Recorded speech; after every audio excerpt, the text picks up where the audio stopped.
Línguas estranhas, mito ou verdade? Será que ela existiu e ainda continua existindo? Será que falar em línguas estranhas ainda dentro da comunidade evangélica é um emocionalismo?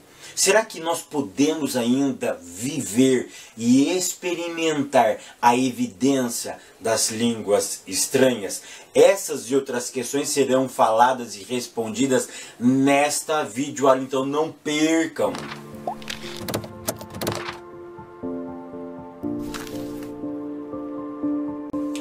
A paz, queridos, que bom estarmos aqui novamente no nosso programa semanal da Escola Bíblica Dominical para darmos sequência à nossa série de estudos bíblicos baseado no tema A Razão da Nossa Fé. Assim cremos e assim vivemos. E hoje chegamos na lição de número 10. E a lição de número 10 ela está realmente imperdível, porque nós vamos falar sobre as manifestações do Espírito Santo. E a leitura bíblica em classe se encontra no livro dos Atos dos Apóstolos. Para quem não sabe, é o único livro do Novo Testamento denominado, classificado como livro histórico. Então é o livro dos Atos dos Apóstolos, capítulo de número 2, do verso 1 ao verso 6, e primeira carta de Paulo à igreja de Corinto, no capítulo de número 12, do verso 1 ao verso de número 7. Então hoje nós vamos falar sobre as manifestações do Espírito Santo. Embora o título da lição está no plural, nós vamos ver apenas uma manifestação. Qual é ela, Fábio? O falar em línguas estranhas. Esse tema eu tenho certeza que ele vai pegar fogo na tua classe. Por quê? Será que podemos ainda falar? Será que não podemos? Como falar línguas estranhas? Falaremos língua dos anjos ou vamos falar, na verdade, são idiomas que nós ainda não conhecemos, que nós ainda não aprendemos? Então, nessa aula, nós vamos falar basicamente sobre o batismo com o Espírito Santo e se ele precisa ser necessariamente para atestar que uma pessoa foi batizada com o Espírito Santo, se ela precisa necessariamente falar ou não em um outro idioma, ou como a Bíblia se manifesta, falar em línguas estranhas. Então essa vai ser o tema da nossa aula. Eu quero dizer logo na nossa introdução aqui, que o nosso foco vai ser o batismo com o Espírito Santo e a evidência no falar em línguas estranhas. Mas não é essa aula que eu estou fazendo, que vocês vão fazer nas vossas igrejas espalhadas pelo Brasil inteiro e por esse mundo afora inteiro. Essa videoaula ela não tem o objetivo, o propósito de exaltar uma igreja e menosprezar outras igrejas. Por quê? Porque nós temos os pentecostais. E as igrejas pentecostais acreditam na manifestação do Espírito Santo através das línguas estranhas. As igrejas tradicionais, por exemplo, elas não acreditam na manifestação do Espírito com a evidência de línguas estranhas. Eles acreditam na manifestação do Espírito Santo. Eles acreditam na evidência do Espírito Santo. Eles acreditam que o Espírito Santo é aquele poder, é o dínamo à igreja, mas eles não acreditam que a evidência da língua estranha ainda está em operação nos dias vigentes, que esse fato foi um fato exclusivo, único, que aconteceu naquele dia e que ele não tem um propósito para os dias modernos, para os dias contemporâneos. Então nós não vamos, em hipótese alguma, menosprezar uma e exaltar outras, como eu cansei de ouvir, ainda na minha conversão, muitos pastores se referindo, por exemplo, à Igreja Presbiteriana do Brasil, a famosíssima IPB, Igreja Presbiteriana do Brasil, que são tradicionais nessa linha, que tem como grandes reverendos o Hernandes Dias Lopes, por exemplo, o reverendo Augustus Nicodemos, entre outros pastores acadêmicos, e que nós pentecostais bebemos muito das fontes deles. Por exemplo, eu ouvi muito na minha conversão que muitos irmãos chamavam os presbiterianos tradicionais como sorveterianos. Por que sorvete? Gelado, frios. Tá? Então isso não cabe, nós não podemos ter essas brincadeiras. Por quê? Porque nós somos o corpo. Se a igreja ela é católica, se a igreja ela é mística, se a igreja não está em nenhum local, se ela está no universo, se ela é um corpo místico, e se Cristo é a cabeça, e não é uma denominação exclusiva, ela não está em Roma, ela não está na Assembleia de Deus, ela não é a presbiteriana, batista, congregacional, Deus de Amor, Congregação Cristã do Brasil, e os neos pentecostais, a igreja é de Cristo. A igreja está nessas denominações. Então isso não pode acontecer nessa aula, tá bom? Esse tipo de brincadeira, de chacota, de exaltar uma e menosprezar a outra, tá? Tópico primeiro, a descida do Espírito Santo. Ponto 1, a experiência do Pentecoste. A experiência do Pentecoste, ela foi única e singular. O que aconteceu naquele episódio, eu não posso ter certeza que nunca vai acontecer, porque eu estaria limitando o nosso Deus. Mas o que eu quero que você entenda é que aquela experiência ela foi única. Em que aspecto?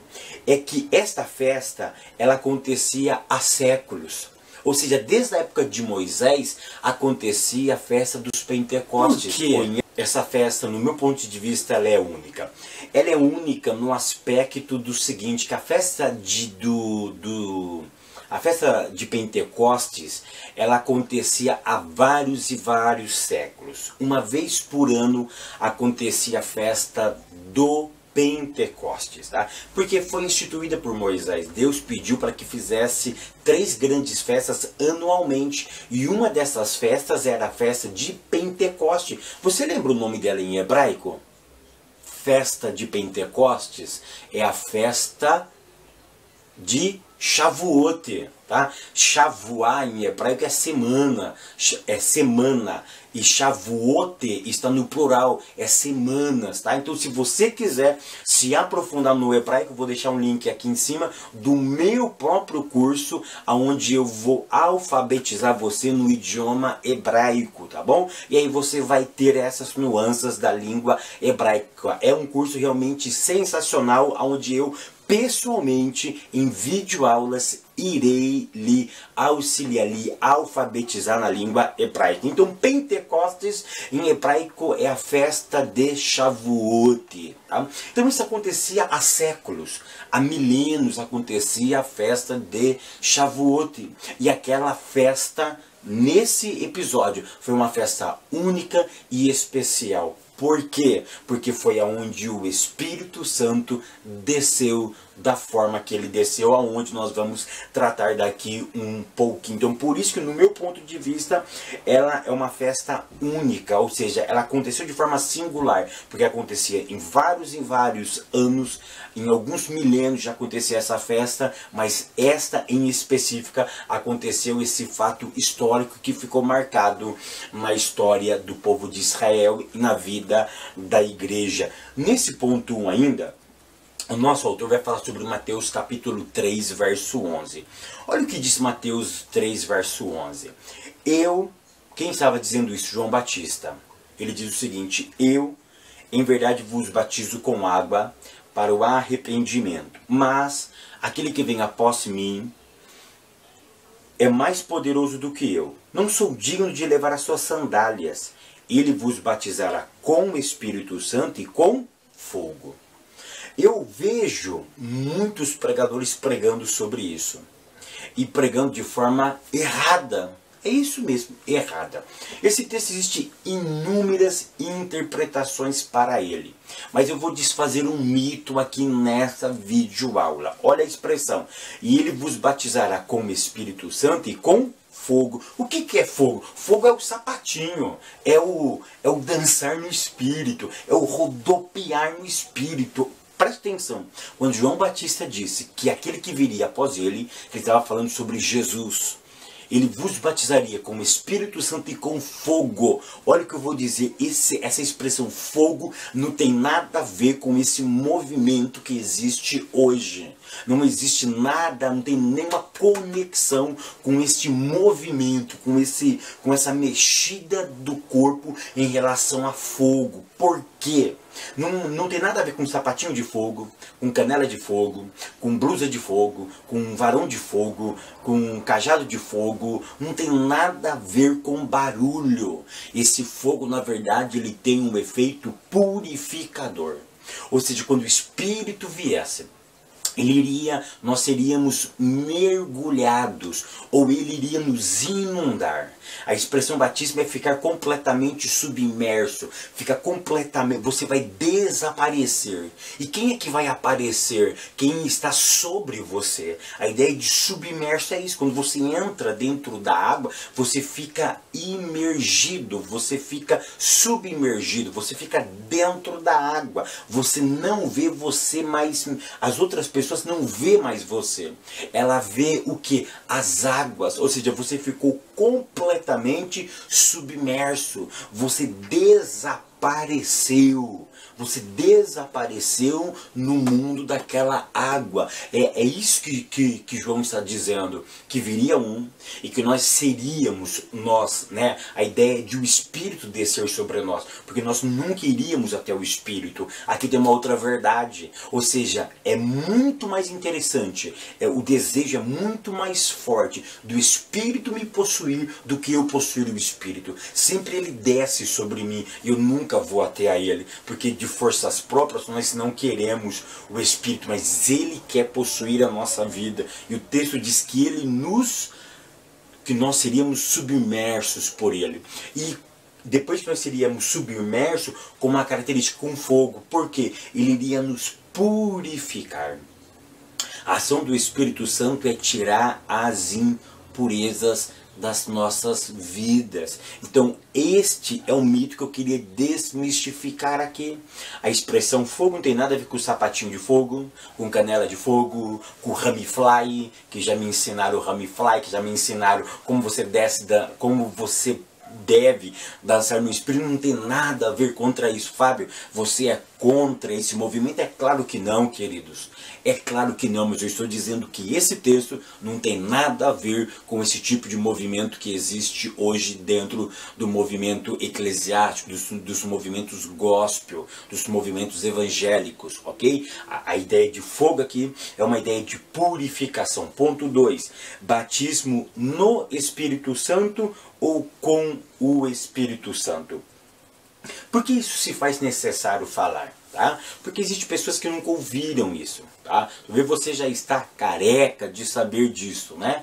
Mas muitas pessoas ainda têm dúvida. É batismo no ou com o Espírito Santo? Nosso autor foi muito feliz que ambas as ideias estão corretas, mas eu prefiro a expressão no. Por que eu prefiro? Porque eu acabei de falar que batismo significa imersão, ficar submerso.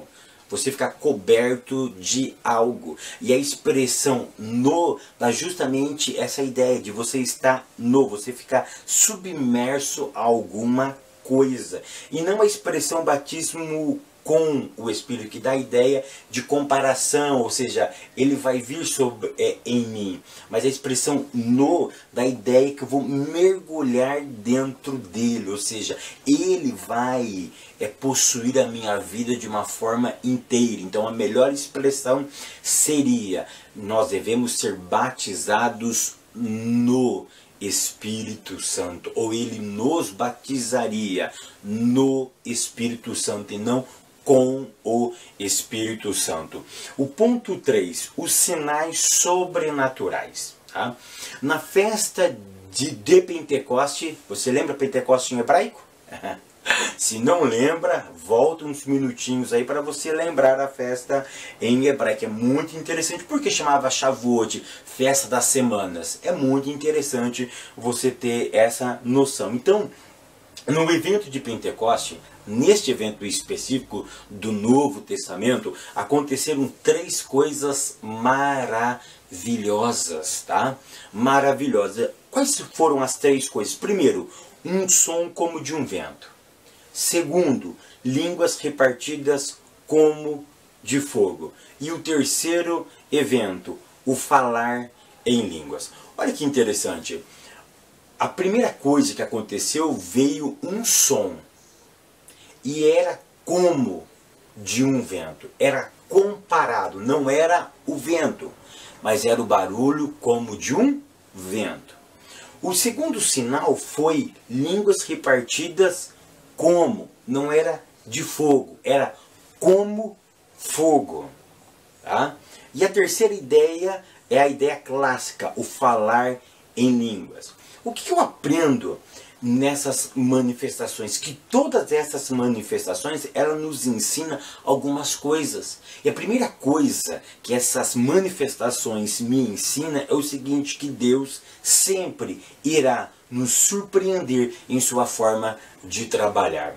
Olha que interessante, Ele sempre faz as coisas do jeito que nós menos imaginamos. Tá? Ele sempre vai nos surpreender. Ou seja, aconteceu ali uma coisa inédita. Quando eu prego sobre Atos capítulo 2 e exclusivamente do verso 1 ao verso 4, eu sempre gosto de enfatizar que Deus sempre faz aquilo que eu não espero.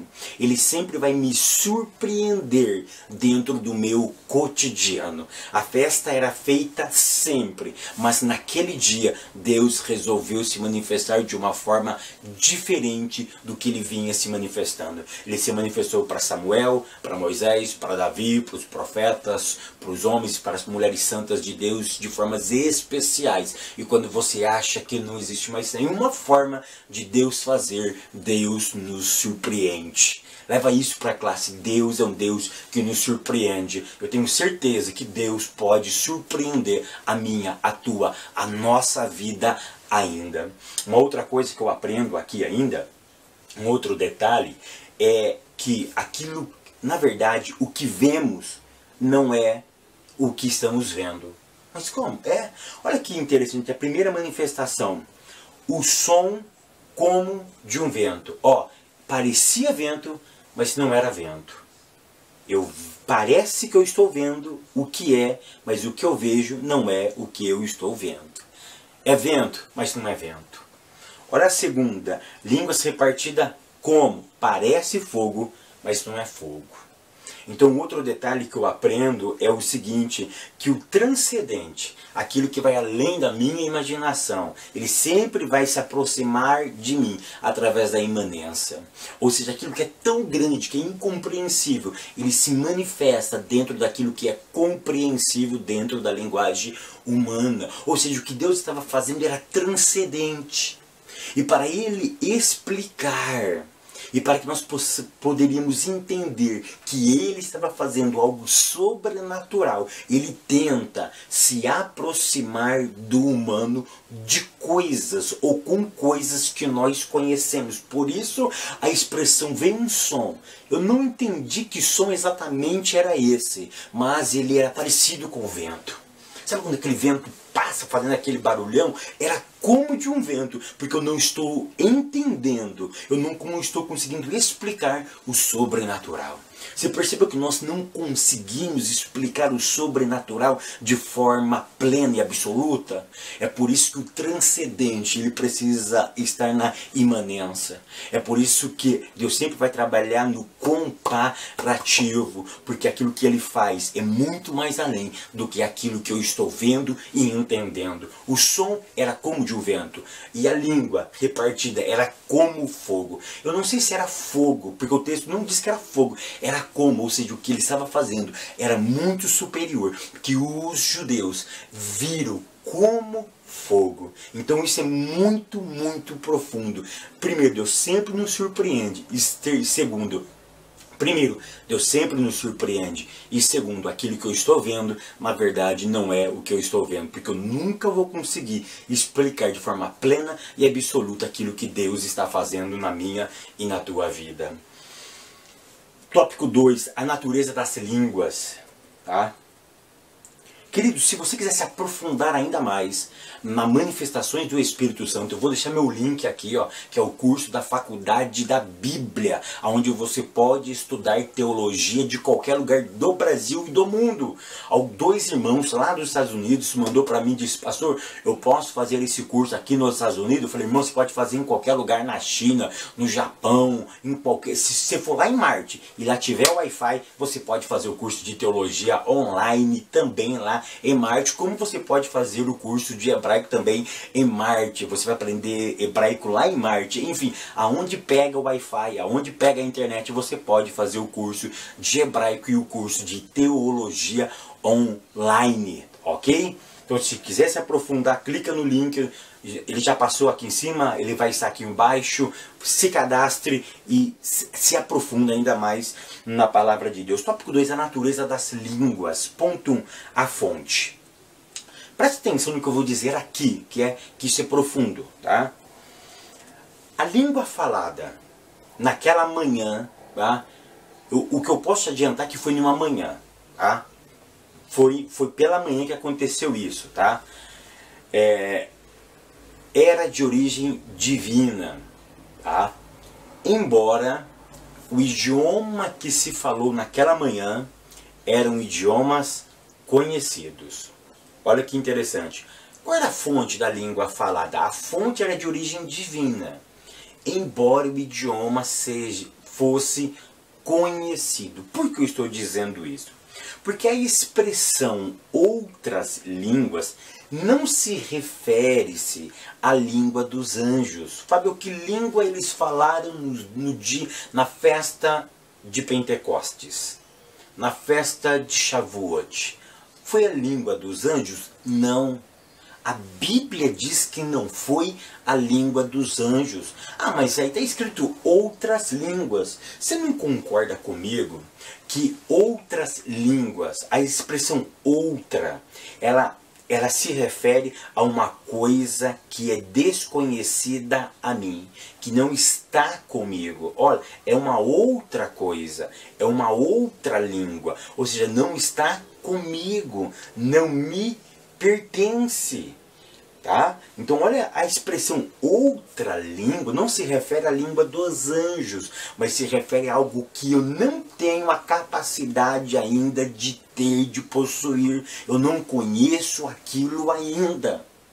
Então por isso que eu digo que a fonte era divina. Eu vou explicar o porquê era divina.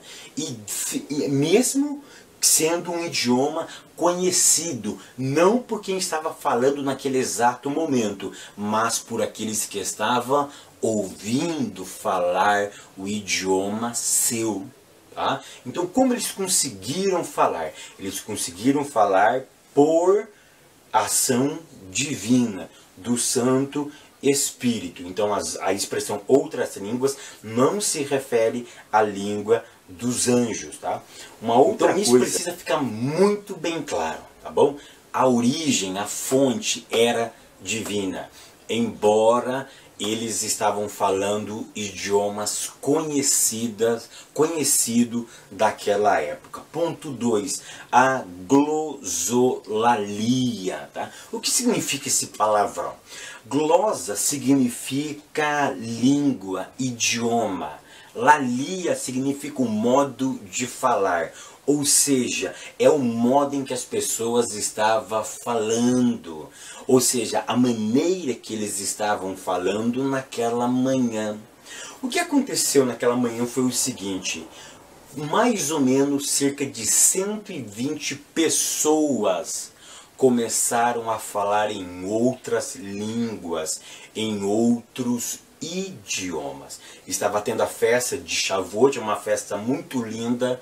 Os judeus fazem ela até hoje. Até hoje os judeus comemoram a festa de Shavuot, tá? É uma festa extremamente linda, é uma festa extremamente maravilhosa, que eles comemoram basicamente o recebimento da Torá.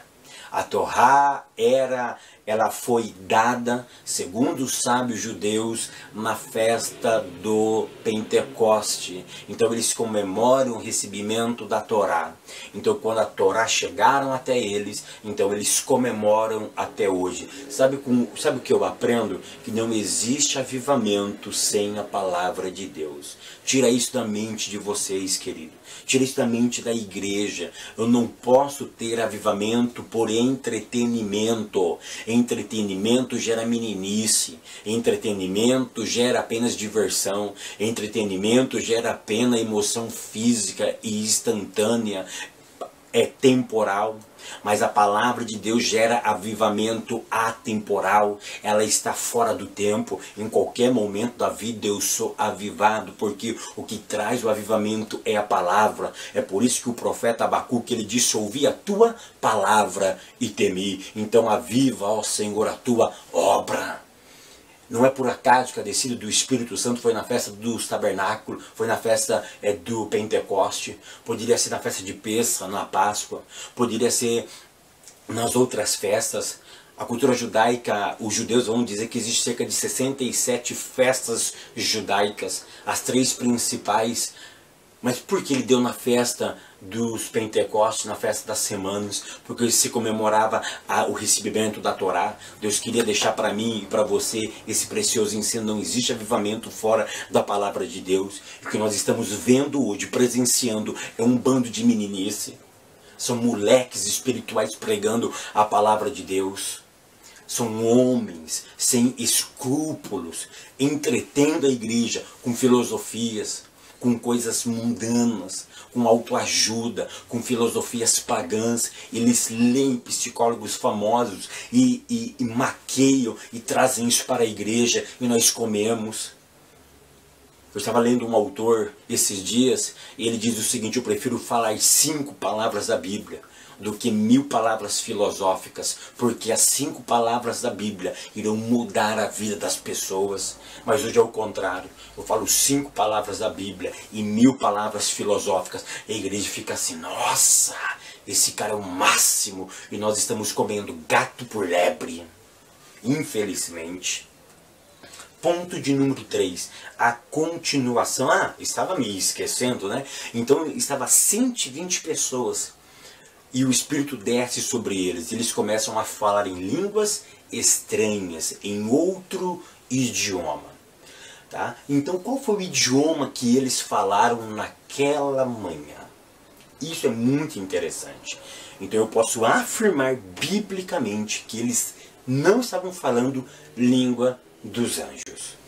Então olha que interessante, eles não falaram a língua dos anjos. Tá? Quantas nacionalidades tinham naquele lugar? Você já parou para pensar nisso? A Bíblia diz, Atos capítulo 2, e o verso de número 9 vai falar quantas nacionalidades estavam ali. Eu quero que você leia isso e conta para ver se eu estou mentindo ou não. Olha o que diz a Bíblia. Estavam ali partos, medos, elamitas, que habitam na Mesopotâmia, Judéia, Capadócia, Ponto, Ásia, Frígia, Panfilha, Egito, partes da Líbia, junto a Cirene, forasteiros romanos, judeus, além dos prosélitos, cretenses e árabes. Você contou? Conta de novo, vai dar 17. Tinha 17 nacionalidades ali. E olha que interessante. E eles dizem, olha o que diz o verso de número 8. O verso 7, todos pasmavam e se maravilhavam, dizendo uns aos outros: pois que? O que está acontecendo? Olha o que ele diz: não são galileus todos esses homens que estão falando? Ou seja, o Espírito Santo desceu sobre os galileus. O texto está dizendo: porventura não são todos esses homens galileus que estão falando? Como, pois, os ouvimos. Nós estamos ouvindo. Nós não recebemos, mas nós estamos ouvindo. Cada um na sua própria língua em que somos nascidos. Ele vai falar. Temos Medo, Partos, Elemitas, 17 nacionalidades. E ele diz no verso de número 11 no final. Todos os que temos ouvidos em nossas próprias línguas falar das grandezas de Deus. Todos se maravilhavam e estavam suspensos, dizendo uns aos outros: o que quer dizer isso? Outros estavam zombando. Então preste atenção. Naquele dia, essas pessoas que eram galileus, eles começaram a falar outro idioma conhecido daquela época. E as outras pessoas, por exemplo, alguém que era, vamos trazer para os nossos dias. Eu não conheço inglês, não domino inglês, e de repente eu estou aqui e começo a falar em inglês, e você me ouve em inglês. E você fica assustado, mas como?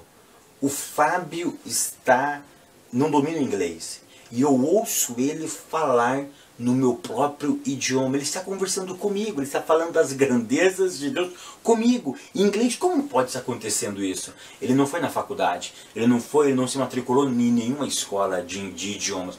Como isso pode estar acontecendo? Por isso que eu disse no início, no ponto 1, a fonte é divina, porque somente o Espírito Santo de Deus pode fazer isso.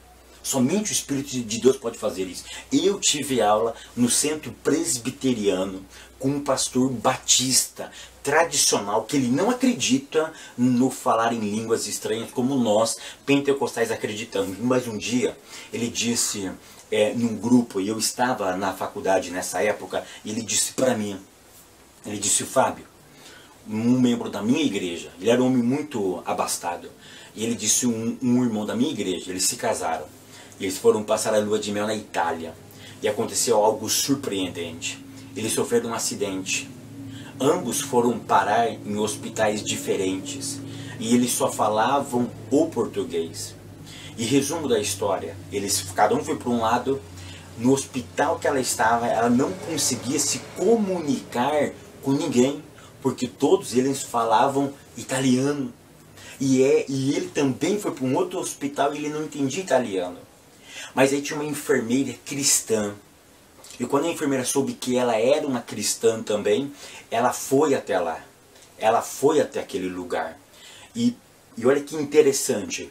Quando ela chega naquele lugar, a enfermeira comunicava com ela. E ela entendia o que a enfermeira falava. E ela conversava com a enfermeira. Ela conversava em português.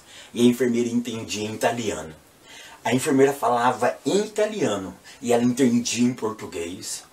E o pastor batista tradicional, ele disse para mim naquela noite que eles viram e presenciaram a ação do Espírito Santo naquele momento. E aí ele me contou a grandeza de Deus, porque eles acreditam nesse aspecto. Em algum momento específico da vida, Deus faz essas proezas.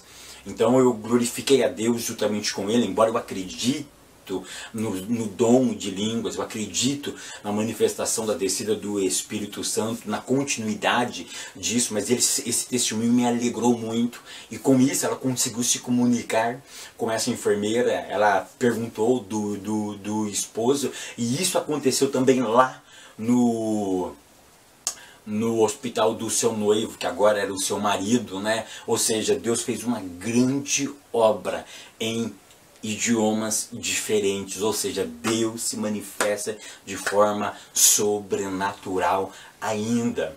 Então o que eu quero que vocês entendam é o seguinte, que naquele dia não houve, no dia de Pentecostes, não houve língua dos anjos, tá bom?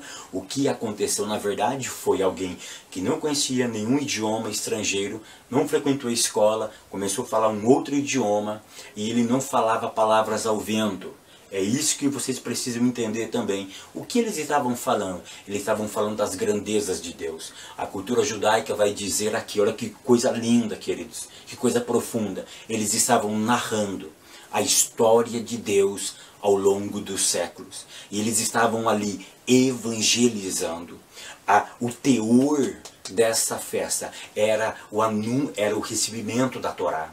E ali pediam muitos curiosos também nessa festa. E era uma oportunidade de pregação do Evangelho, de pregação da palavra de Deus. Então eles não falaram por falar. O texto diz que eles ouviram falar as grandezas de Deus. Os sábios judeus vão dizer, claro, são os messiânicos que vão dizer isso, que eles estavam falando a história de Deus ao longo dos séculos. Eles estavam falando, eles estavam verbalizando aquilo que o Eterno fez ao longo dos séculos nesses idiomas que as pessoas estavam ali reunidas naquela manhã.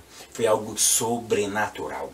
O ponto de número 2, 3 fala assim, a sua continuação. Aqui está um grande debate ao longo dos séculos, né? Será que existe ainda língua estranha?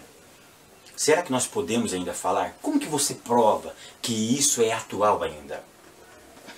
Queridos, para mim, um texto assim que é contundente, que eu não consigo olhar de uma outra forma, é Atos capítulo 2, verso 39. Olha o que diz Atos capítulo 2, verso 39. A explicação do apóstolo Pedro em provar por que estava acontecendo isso naquela manhã.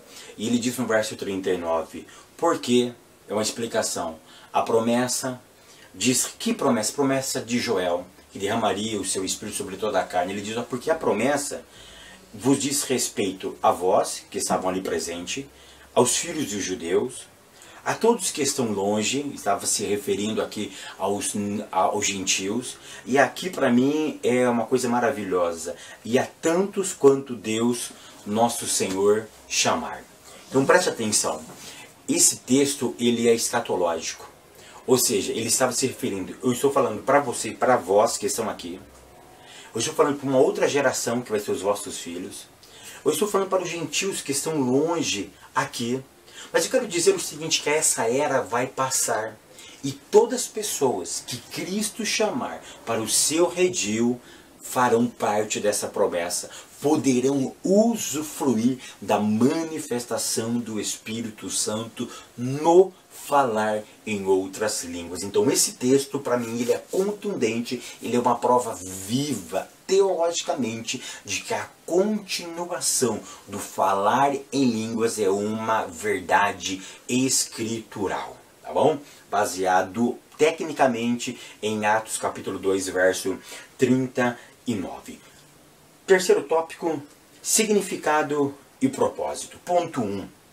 O batismo no Espírito Santo não é sinônimo de salvação. Queridos, isso é muito interessante, tá? Olha que interessante, o batismo no Espírito Santo não é sinônimo de salvação. Isso é muito bonito na teoria. Por quê? Porque na prática não funciona assim, tá? Eu cresci, tá? Eu me converti aos 14 anos de idade, eu vou fazer 38 daqui em dezembro, então já faz alguns anos que eu estou na Igreja Evangélica Assembleia de Deus do Ministério do Belém, aqui na cidade de Americana. Então presta atenção, eu cresci, dos meus 14 anos, eu cresci ouvindo pregações de que toda pessoa que se convertesse precisava falar em línguas estranhas. Eu era tipo assim forçado a buscar línguas estranhas, tá? E eles sempre me ensinavam de que quem não tem a evidência do falar, falta alguma coisa. Sempre me ensinaram que o falar em línguas estranhas é como usar um terno, por exemplo. Eu estou de camisa preta, olha que interessante, eu estou de camisa preta, mas eu preciso ser revestido, eu preciso colocar uma outra veste por cima. Ou seja, eu só de camiseta preta já é suficiente, eu estou vestido. Agora eu preciso ficar revestido, eu vou colocar algo por cima. E isso vai me potencializar a mim. Então, querendo ou não, isso é um ensino, parece que não, mas um ensino que eu menosprezo um e exalto os outros. Aí eu faço uma divisão na igreja, aí eu passo a passar a ter uma segregação. Os que não falam e os que falam. Os que falam podem ter cargos na igreja. Pode ser, por exemplo, Por exemplo, quem não fala em língua estranha, o máximo que ele chega é cooperador. Ele não pode ser um diácono, um presbítero, um evangelista, nem um pastor, porque ele é uma classe inferior. Então, temos que tomar muito cuidado. O batismo com o Espírito Santo, na teoria, ele não é salvação, mas na prática, a gente segrega pessoas. A gente segrega pessoas através do batismo com o Espírito Santo.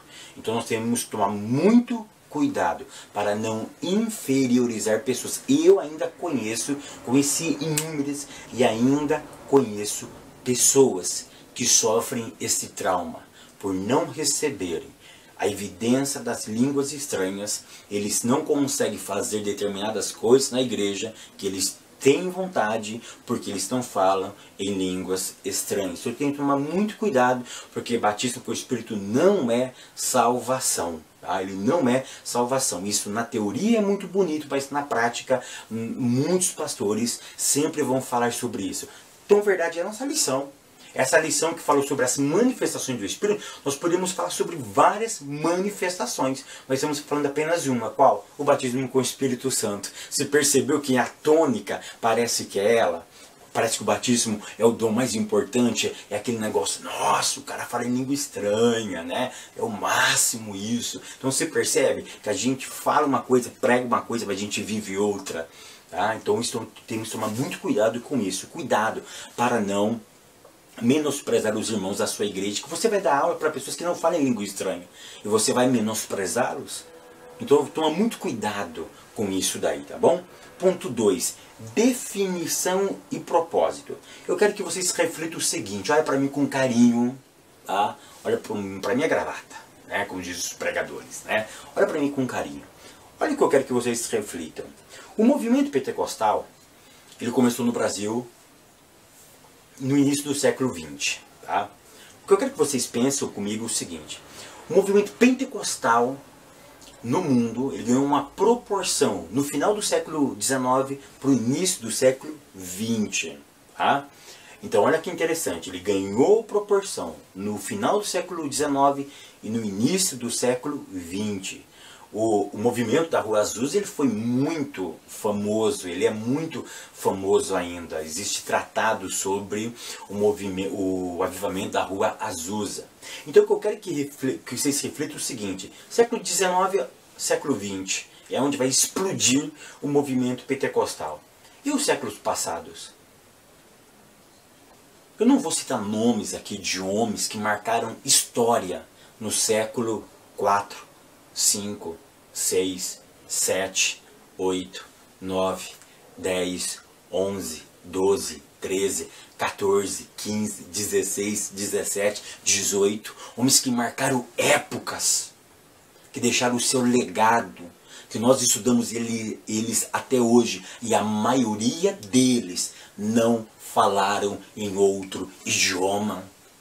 Não sentiram essa chama, não presenciaram, não evidenciaram essa evidência do Espírito, e eles marcaram épocas. Então toma muito cuidado, tá, com esse negócio que eu preciso falar em línguas para eu ser uma pessoa melhor, para fazer a obra de Deus com mais afinco.